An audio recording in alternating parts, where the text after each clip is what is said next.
Aujourd'hui, je propose que nous observions une minute de silence en signe de solidarité envers les parents africains, les parents occidentaux, les parents partout à travers le monde. Ici, je mets dans parents toute personne qui a à sa charge des enfants, des adolescents, des jeunes et parfois même des personnes âgées, que ce soit sur le plan purement biologique ou encore beaucoup plus globalement sur le plan de votre responsabilité. Dans cette vidéo, je parle aussi en tant que parent d'enfants biologiques et parents de plusieurs enfants, plusieurs jeunes, plusieurs moins jeunes que j'encadre au quotidien, directement ou indirectement. J'estime qu'il devient pertinent de concevoir une école pour les parents. Il devient nécessaire que nous puissions créer une école dont l'objectif sera d'apprendre comment devenir parent, comment rester parent, comment faire face à tous les challenges auxquels les parents sont confrontés. Je pense sincèrement qu'il faudrait une école pour cela. Avant de développer l'argumentaire,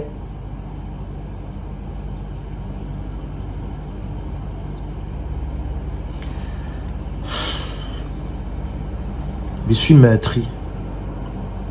Je manque même de mots.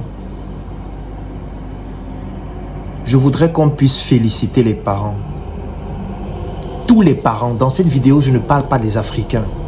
Je parle de tous les parents. Je parle de toutes ces personnes. De tous ces hommes avec grand H, les hommes et les femmes, qui se lèvent chaque matin, qui donnent le meilleur pour pouvoir permettre à leurs enfants, biologiques ou non, de pouvoir trouver une place dans la société, de pouvoir se réaliser, de pouvoir exister, de pouvoir rester digne, de pouvoir enfin dire « j'ai pu me caser, j'ai pu trouver ma place, j'ai pu m'insérer sur le plan socio-professionnel grâce à mes parents ». Les parents accomplissent un travail exceptionnel. Les parents endossent une pression indescriptible qui me pousse à vouloir remercier tous les parents qui restent responsables et qui donnent le meilleur d'eux-mêmes pour permettre à leurs enfants de pouvoir réussir. Merci à tous les parents. Merci à tous les parents responsables. Merci à tous ces hommes qui se lèvent tous les matins très tôt, qui rentrent très tard, dans l'objectif de pouvoir léguer quelque chose à leurs enfants, de pouvoir leur montrer la valeur du travail, de pouvoir leur montrer qu'il faut se battre pour permettre à sa famille de réussir, de s'en sortir. Je voudrais remercier toutes ces femmes qui travaillent dignement, qui se battent de manière acharnée, parfois toutes seules, pour pouvoir permettre à leurs enfants, biologiques ou non, de pouvoir réussir. Je voudrais remercier tous ces parents solitaires qui s'occupent de leurs enfants seuls, mais qui gardent ce côté responsable afin que ces enfants ne se perdent pas, qui donnent le meilleur pour que l'enfant comprenne que ma mère se bat pour moi, mon père se bat pour moi, mon tuteur se bat pour moi. Et j'ai le devoir de réussir et de suivre ses traces.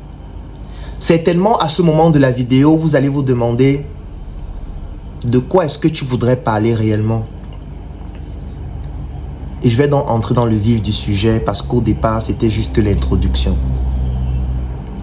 Aujourd'hui, comment est-ce que vous allez réussir à convaincre un enfant d'effectuer par exemple de longues études. Comment est-ce que vous allez réussir à le faire? Vous êtes un parent. Vous avez des enfants biologiques ou alors des enfants à votre charge.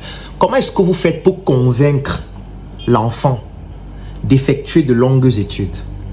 Parce que ces études sont indispensables pour sa vie. Ou alors ces études augmentent la probabilité qu'il puisse s'en sortir dans sa vie.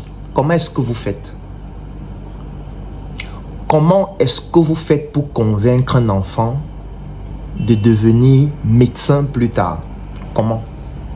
Prenons par exemple le contexte africain, l'Afrique subsaharienne, plus précisément l'Afrique francophone.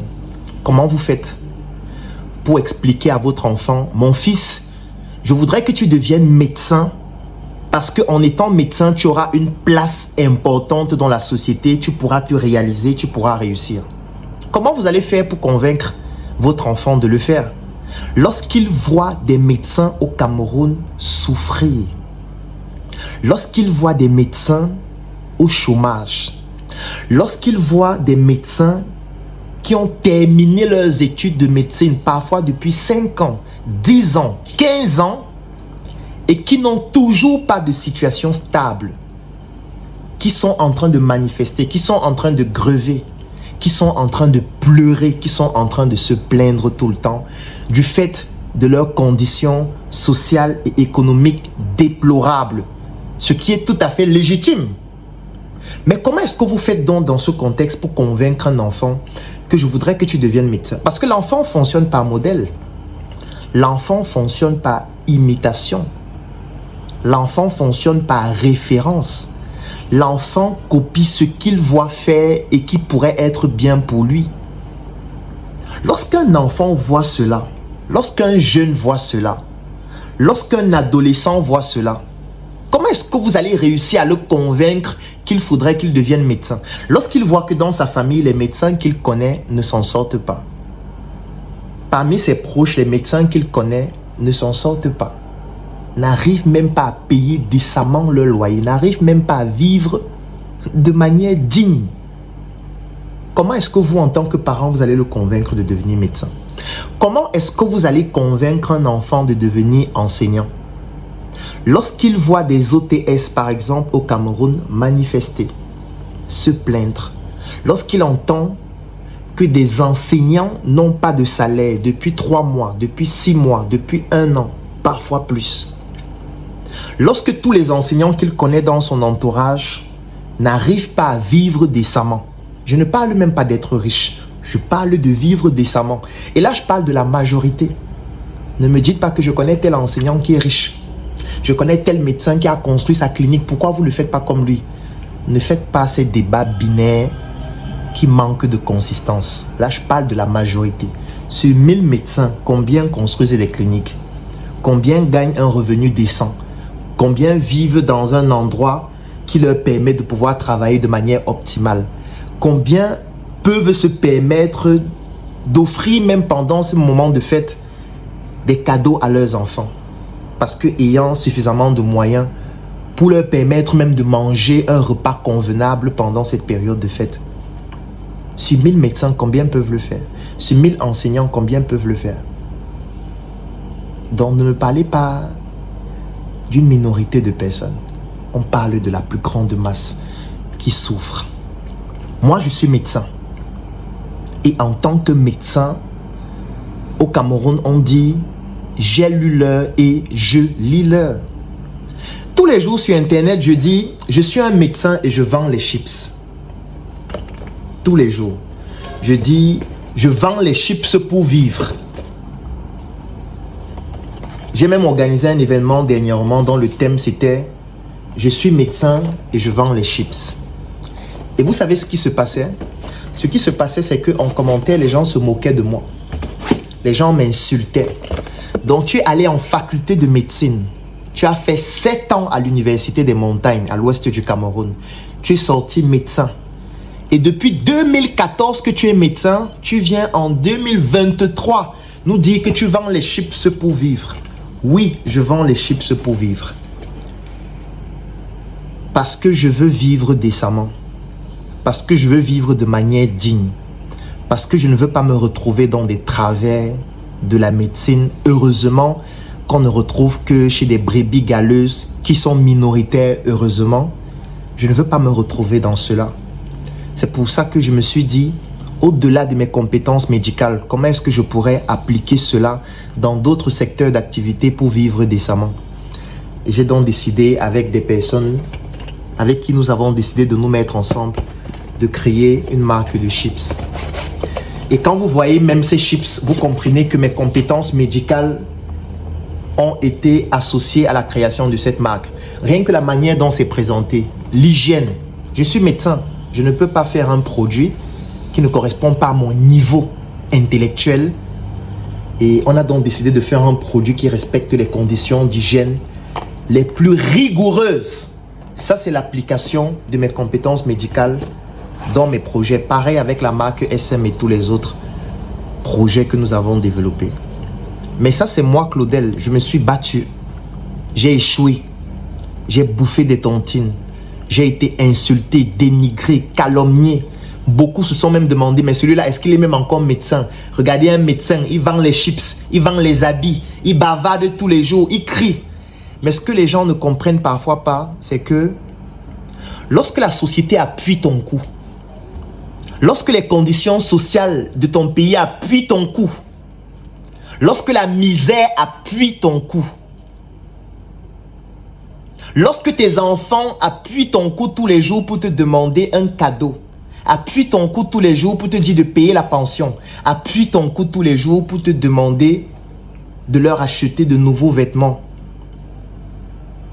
lorsque le bailleur tous les jours appuie ton coup, lorsque tout le monde appuie ton coup, qu'est-ce que tu dois faire? Tu ne dois pas crier. Ma manière de crier, c'est de créer des produits comme ceci, de les vendre, de gagner de l'argent pour vivre décemment. Ma manière de crier, c'est de mettre toute mon intelligence dans les produits que nous développons pour que ces produits soient agréables, non seulement à regarder et à consommer, et même à exporter. Ma manière de crier, c'est de montrer qu'il ne faut pas tomber dans l'abîme, qu'il ne faut pas commencer à faire des choses exécrables, qu'il ne faut pas commencer à devenir une mauvaise qualité de personne. Parce que la société appuie ton coup, non. Il faut être résilient. Il ne faut pas pleurer. Il faut avoir 800 idées par seconde pour continuer de résister. Moi, c'est ce que j'ai décidé de faire. J'assume le faire. On va m'insulter, on va me dénigrer, on va me calomnier, on va me diffamer. On va même parfois me demander où est l'argent des gens. L'argent des gens est ici. L'argent des gens est là. L'argent des gens est dans ces produits qui ont remporté d'ailleurs des prix. Et aujourd'hui, par exemple, une Joka est la meilleure marque de chips au monde. Oui, c'est grâce à l'argent des gens. Et je remercie tous ces gens de nous avoir fait confiance. Et tous les jours, nous allons donner le meilleur de nous-mêmes pour permettre à ces différentes entreprises de se développer. Nous sommes jeunes, c'est difficile, mais on ne pleure pas et on se bat pour s'en sortir. Moi, c'est ce que j'ai voulu faire comprendre aux jeunes qui me suivent, pour pouvoir aider les parents. Parce qu'il faudrait qu'un parent dise à son enfant, oui, tu peux être médecin et pratiquer une autre activité parallèle qui te permet de vivre décemment. Claudel l'a fait au Cameroun, en Afrique, beaucoup d'autres médecins l'ont fait, donc toi aussi tu peux le faire. Il y a d'autres enseignants qui l'ont fait. Il y a d'autres professionnels qui ont été à l'école et qui l'ont fait. Ça veut dire que tu peux le faire. En réalité, moi, le travail que je fais, c'est pour faciliter le travail des parents. C'est pour faire comprendre aux parents qu'il y a des personnes sur qui tu peux te calquer. Tu peux t'inspirer de ces personnes-là. Parce que si ces personnes n'existent plus, ce sera difficile de convaincre un enfant de faire la médecine, par exemple. Parce qu'en plus de ces produits, j'ai créé beaucoup d'autres projets dans le domaine de la santé. Je peux citer SOS Médecins Cameroun. Je peux citer le cabinet Médecin 2.0 qui est situé juste ici au NLC où je suis en train de réaliser cette vidéo, où nous offrons des prestations médicales. Je peux citer tous les ouvrages que j'ai publiés dans le domaine de la médecine. Donc, en plus de la médecine, en plus de ces différents projets, en plus de mes compétences intellectuelles que je partage au quotidien, il y a cet aspect important d'inspiration qui doit permettre aux parents d'avoir une tâche allégée. Parce que je tiens à vous rassurer que éduquer les enfants est devenu très difficile. Parce que, je vais vous prendre un exemple. Vous avez votre enfant qui a un téléphone. Même si vous n'avez pas offert un téléphone à votre enfant, sachez qu'il a accès au téléphone. Même sans vous, il aura le téléphone. Même si vous n'avez pas les moyens de lui acheter le téléphone, en classe, il y aura un enfant qui a un téléphone. Il y aura sa copine ou son copain qui a un téléphone. Il y aura quelqu'un dans son entourage qui a un téléphone. L'enfant est sur le téléphone chaque jour. Il est sur des applications comme Facebook, par exemple. Il est sur Facebook. Tous les jours, il scrolle sur Facebook, il voit des publications. Et sur ces publications, vous savez ce qu'il voit? Il voit des jeunes qui disent être multimillionnaires en étant des influenceurs. Il voit des jeunes filles qui se déshabillent. Il voit d'autres jeunes qui parlent de la drogue de façon naturelle et normale. Il voit des personnes qui parlent de l'homosexualité naturellement.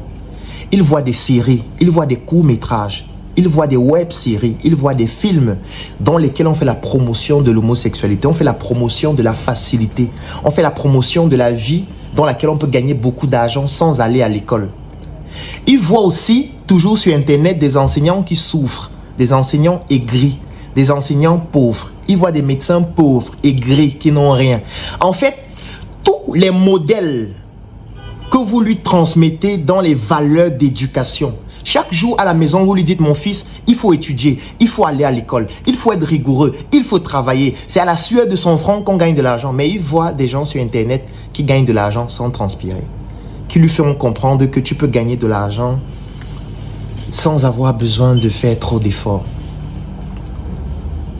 Cet enfant va se retrouver dans des dealings avec d'autres enfants qui se droguent. Il va se retrouver dans des situations dans lesquelles d'autres enfants boivent de l'alcool. Il va se retrouver dans des situations dans lesquelles les enfants sont des homosexuels. Il va se retrouver avec d'autres enfants qui volent leurs parents. Il va se retrouver dans des situations où il est confronté à une réalité brutale qui ne cadre donc plus avec l'éducation que vous lui donnez. Parce que pendant que vous êtes en train de lui expliquer qu'il doit bien étudier, parce que prenons même le cas de figure où vous suivez votre enfant et vous vous dites, je voudrais que l'enfant lui-même choisisse ce qu'il va faire et je vais l'accompagner. Choisissons par exemple un cas de figure. L'enfant dit que je veux devenir ingénieur. Vous dites d'accord, je vais t'accompagner à devenir ingénieur parce que c'est ce que tu as choisi, donc je t'accompagne. Mais l'enfant va se rendre compte que la plupart des ingénieurs qu'il connaît lisent-leur. Parfois sortant des universités, notamment des facultés les plus prestigieuses. Prenons un exemple, l'École nationale supérieure polytechnique de Yaoundé. Combien d'ingénieurs sortent de cette école chaque année? Parmi ces ingénieurs qui sortent, combien s'en sortent dans la vie 2 ans après, 5 ans après, 10 ans après? Quand je parle de s'en sortir, ce n'est pas de devenir riche. C'est de pouvoir s'insérer de manière socio-professionnelle, d'avoir un travail décent et de pouvoir vivre dignement. Combien réussissent à le faire? Vous avez voulu que votre enfant devienne ingénieur, mais il a besoin de modèles d'ingénieurs qui ont réussi. Il va trouver ces modèles où? Lorsqu'il passe la plupart de son temps sur Internet. Je ne connais pas beaucoup d'ingénieurs de Polytechnique qui sont sur Internet et qui ont décidé d'être des modèles pour des jeunes, pour des enfants, pour des parents, pour que le parent puisse dire, mon fils, toi qui veux devenir ingénieur, là voilà un ingénieur, il fait un très bon travail, il est très intelligent, il développe des projets, je voudrais que tu sois comme lui, ou alors inspire-toi de lui pour pouvoir rester motivé. Parce que l'enfant a besoin de rester motivé. L'enfant a besoin de rester concentré. Et pour rester concentré, il faudrait qu'il s'appuie sur des modèles, il faudrait qu'il ait des points d'ancrage qui sont des modèles qui lui permettent de ne pas tomber dans la facilité de ce qu'il regarde sur Internet.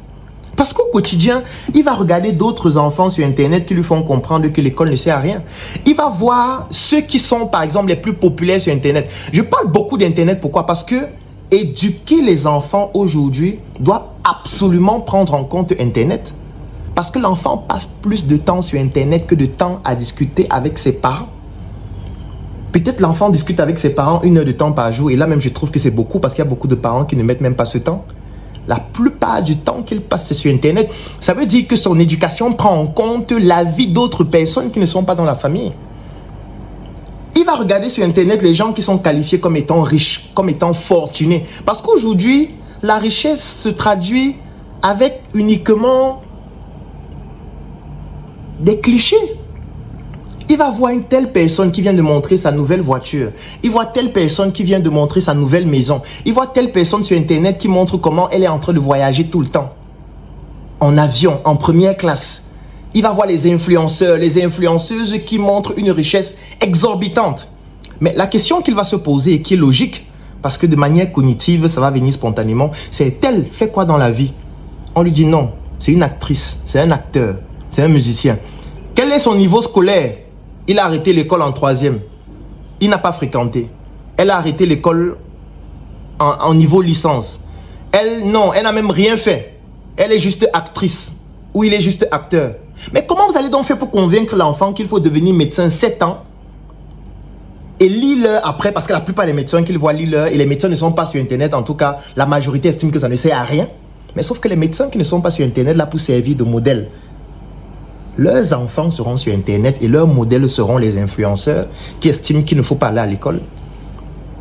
Je ne suis pas en train de dire que tous les influenceurs poussent les enfants à ne pas aller à l'école, mais il y a combien de personnes en ligne qui ont une grande audience, qui montrent les valeurs du travail, de l'école, de l'intelligence au quotidien? Ils ne sont pas nombreux. Et vos enfants sont influencés par eux, que vous le vouliez ou non. Vous allez dire que j'étais interdit de regarder ça. On ne peut pas interdire à un enfant aujourd'hui d'être influencé par Internet. Ça ne sert à rien. Vous interdisez ça à la maison, il va regarder à l'école.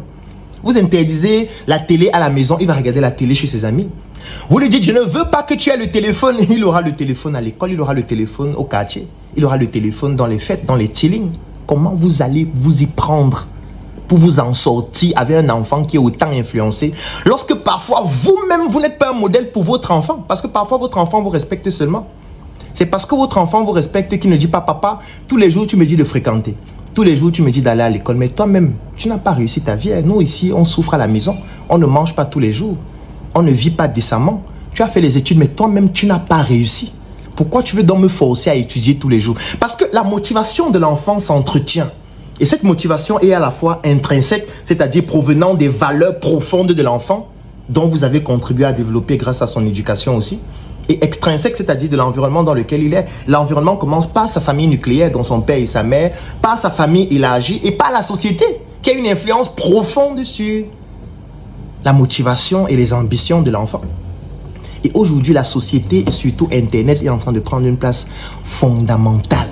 Ce qui fait en sorte que éduquer un enfant va devenir extrêmement difficile. C'est pour ça que je disais au début qu'il faut observer 1 minute de silence pour les parents. Parce que leur travail est devenu extrêmement compliqué. Peut-être il faudrait une école pour former les gens à devenir parents. Parce qu'aujourd'hui, les adolescents deviennent parents sans comprendre tous ces enjeux, sans argent, sans compétences, sans background pour pouvoir accompagner les enfants. C'est pour ça qu'en réalité, avoir un enfant qui réussit, au final, j'ai envie de dire que dans notre contexte actuel, ça relève peut-être à 80% de la chance. Aucun parent ne peut venir se taper la poitrine en disant « Moi, mon enfant réussit parce que j'ai su lui transmettre les valeurs, j'ai su lui apprendre le travail, j'ai su l'éduquer. » Non, non, non, non, ne sois pas prétentieux, chers parents. C'est un peu de ta discipline. C'est 20% de ton éducation, c'est 20% de tes valeurs, c'est 20% des moyens que tu as mis à la disposition, c'est 20% des bonnes écoles que tu as choisies pour lui, mais c'est 80% de hasard. Pourquoi je dis 80% de hasard? Parce que ce qui se passe dans la société, tu ne peux pas tout contrôler. Les personnes que ton enfant rencontre, tu ne peux pas tout contrôler. Tout ce qui se passe autour de lui, tu ne peux pas tout contrôler. Tu peux même décider de te dire, ok, je n'ai pas assez d'argent, mais je voudrais mettre mon enfant dans une école prestigieuse où il pourra avoir accès à une opportunité plus grande de s'en sortir. Mais le problème, c'est que si tu décides de le faire, il faut que ça s'associe aussi au paraître qui va avec. Parce que, imaginez-vous, vous avez un niveau social faible. Vous décidez de cotiser votre argent pour envoyer votre enfant dans une école prestigieuse parce que vous voulez augmenter sa probabilité de réussir. Sauf que dans cette école prestigieuse, il aura des camarades de classe qui ont des iPhone 13 Pro. Il aura des camarades de classe qui ont des chaussures qui coûtent 800 000. il aura des camarades de classe qui viennent à l'école avec 15 000, 20 000 francs chaque jour. Il aura des camarades de classe qui ont déjà traversé le niveau de vie élémentaire, donc qui ont besoin de sensations fortes tout le temps. Et vous voyez ce que je mets dans sensations fortes. Sensations fortes, ça veut dire les patous. Sensation forte, ça veut dire la drogue.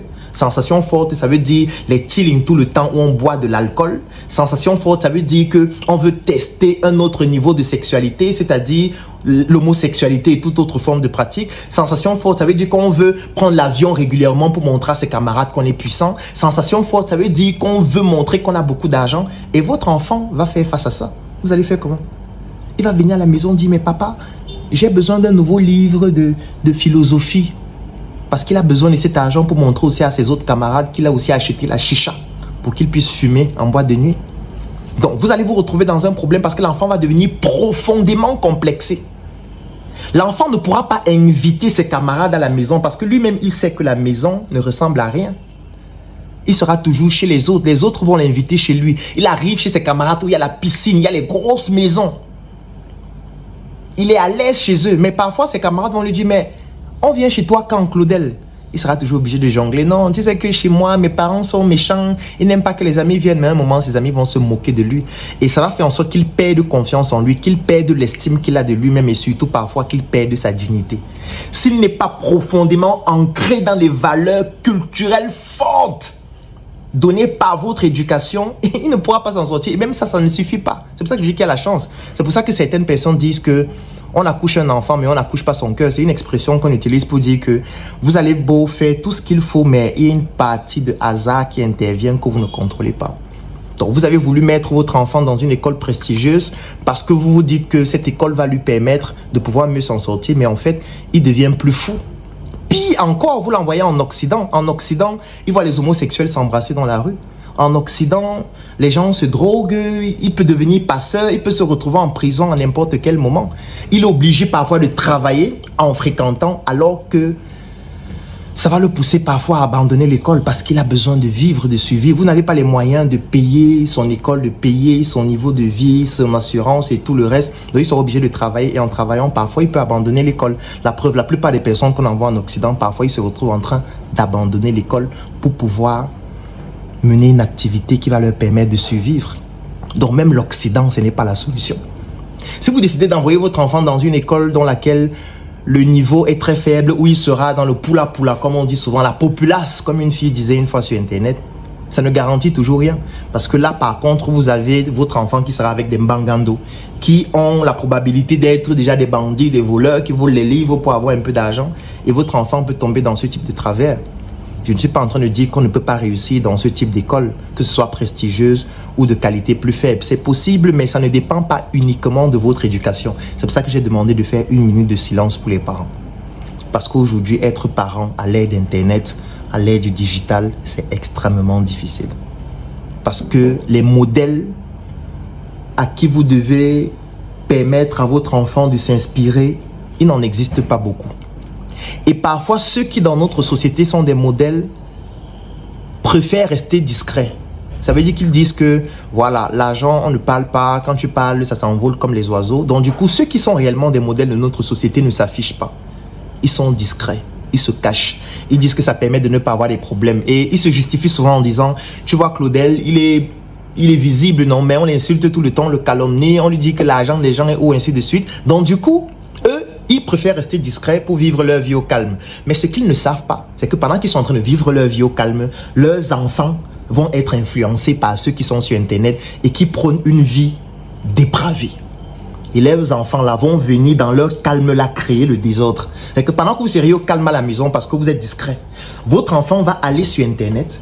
Il va suivre des personnes qui estiment que la belle vie, c'est d'être dans les avions, c'est de mener une vie facile, on n'a pas besoin de faire l'école. Et ils vont venir à la maison, dans votre calme-là, créer le désordre, voler de l'argent, vous tuer même pour prendre vos biens. Donc ne pensez pas que c'est en restant discret que vous résolvez le problème. Parce que la prochaine victime, ça peut être votre enfant qui est à la maison, avec vous dans le calme et la discrétion là. C'est ça le problème aujourd'hui. Aujourd'hui, les prostituées qui s'assument, parce que je tiens à le préciser, sur Internet, il y a des prostituées qui s'assument. Ça veut dire que vous avez une prostituée qui est sur Instagram, qui est sur Snapchat. Elle assume qu'elle est prostituée. Elle vous montre ses revenus tout le temps. Elle vous explique comment elle gagne 1 million chaque jour. Elle voyage tout le temps par avion. Et votre enfant, lui, il voit ça. Votre jeune fille, elle voit ça. Vous êtes en train de lui dire à la maison qu'il faut fréquenter, il faut devenir médecin, il faut devenir ingénieur, il faut devenir enseignante. Quand elle voit les enseignants, ce sont les OTS qui marchent dans la rue. Quand elle voit les médecins, ils sont en train de lire l'heure. Ils grèvent tout le temps, ils n'ont pas de salaire. Quand elle voit les ingénieurs, ils sont en train de lire l'heure. Ils fuient pour aller au Canada et partout à travers le monde. Mais elle voit des prostituées qui gagnent des millions. Elle voit des influenceuses qui n'ont pas de background académique la plupart des fois, ou du moins qui n'en parlent presque jamais, qui voyagent en première classe, qui gagnent beaucoup d'argent apparemment. Et quand elle essaye de faire plus d'enquêtes, elle se rend compte que parfois c'est parce qu'elle sort avec plusieurs hommes. Vous pensez qu'elle va faire comment? Quand vous allez donner les conseils à la maison, elle va dire oui maman, oui papa, j'ai compris, mais dès qu'elle va sortir, elle va chercher ses hommes aussi. Comment vous allez faire? L'éducation des enfants est devenue extrêmement difficile. C'est pour ça que moi j'ai décidé de me donner à fond jusqu'à la mort pour prôner le travail. Pour prôner le fait qu'on peut travailler, développer des produits, développer des services, innover. Pour montrer aux jeunes et aux parents qu'on peut s'en sortir dignement. Oui, on va insulter, on va calomnier, on va dire tout ce qu'on veut. Mais ce sont des faits. Ça, c'est un fait. Ce n'est pas du bluff, comme les gens disent. Cette marque, c'est un fait. Notre boutique prestigieuse appelée, c'est un fait. Le NSC, c'est un fait. La Startup Academy, c'est un fait depuis 7 ans déjà. On entreprend depuis près de 10 ans, c'est un fait. On reçoit des couteaux dans le dos tout le temps. On a commencé même à pratiquer de l'acupuncture. Ce sont des faits parce qu'on veut démontrer aux enfants qu'on peut s'en sortir dignement. Si vous êtes un parent, si vous êtes un jeune et vous souhaiteriez bénéficier d'un accompagnement de personnes qui prônent le travail, je vais laisser un lien dans la description de cette vidéo et en commentaire. Vous cliquez sur ce lien, vous vous enregistrez pour pouvoir bénéficier d'une de nos offres d'accompagnement.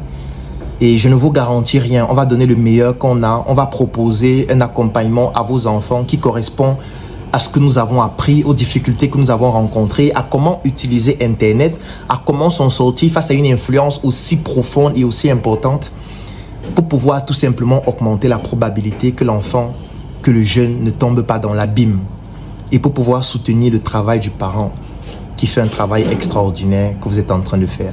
Nous sommes en période de fin d'année, c'est très difficile parce que même pour fêter, il n'y a pas de moyens. Mais je vous recommande de ne pas vous décourager. Restez responsable, que vous soyez des parents biologiques de ces enfants ou pas, parce que la nature compense tout le travail que vous êtes en train de faire actuellement. Portez-vous bien et passez de très bonnes fêtes de fin d'année. Un travail pro commence par un pro en SM. Change toute ta garde-robe, remplace tout par SM de la tête aux pieds. Désormais tu t'habilles en SM, un avenir propre commence par un style en SM. Pas un style en SM.